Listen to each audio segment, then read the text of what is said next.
bombastic side eye, criminal offensive side eye.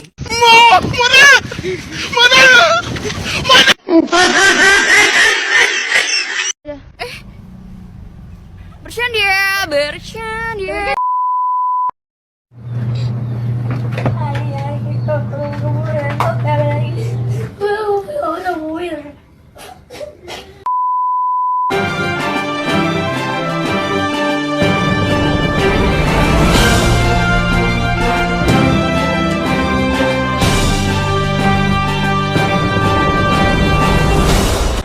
Assalamualaikum warahmatullahi wabarakatuh.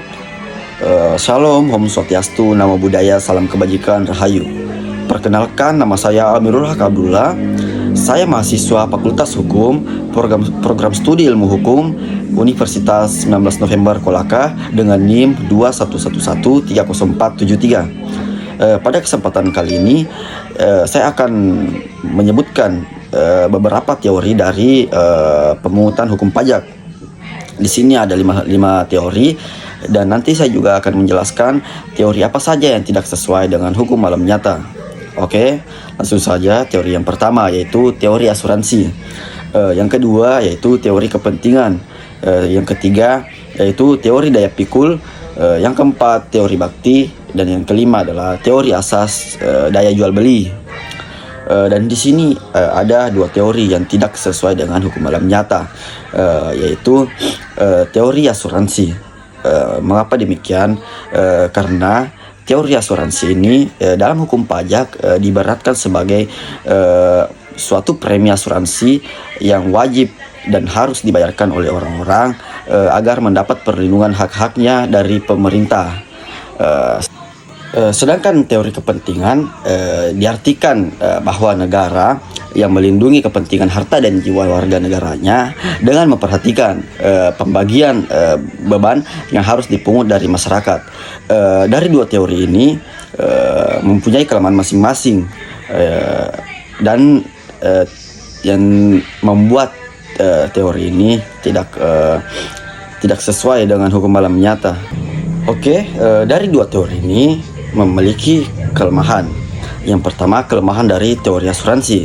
Kelemahan dari teori asuransi ini cenderung lebih ke arah pilih kasih, karena teori asuransi ini mengabaikan yang namanya kesetaraan ekonomi, masalah kesetaraan ekonomi. Karena bisa dilihat dalam teori asuransi ini, jika orang-orang membayar pajak lebih tinggi, maka akan mendapat perlindungan atau hak-hak perlindungan lebih baik. Sedangkan mereka yang kurang mampu akan terbebani lebih berat. Dari kesimpulan yang bisa saya tarik ini, teori asuransi ini tidak sesuai dengan hukum alam nyata, karena teori asuransi ini mengabaikan yang namanya asas kesetaraan. Dalam tanda kutip, teori asuransi ini cenderung lebih pilih kasih kepada orang yang ekonominya lebih berada ketimbang masyarakat yang ekonominya ke bawah. Teori yang kedua, kelemahan teori yang kedua yaitu teori kepentingan.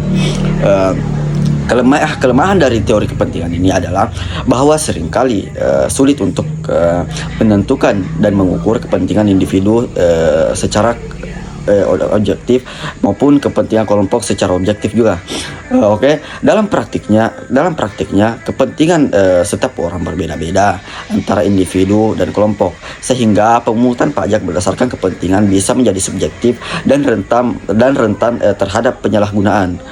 Mungkin itu saja yang dapat saya sampaikan dalam video kali ini. Saya mohon maaf jika ada salah kata atau salah ucapan dari saya. Mungkin itu saja, saya ucapkan terima kasih banyak.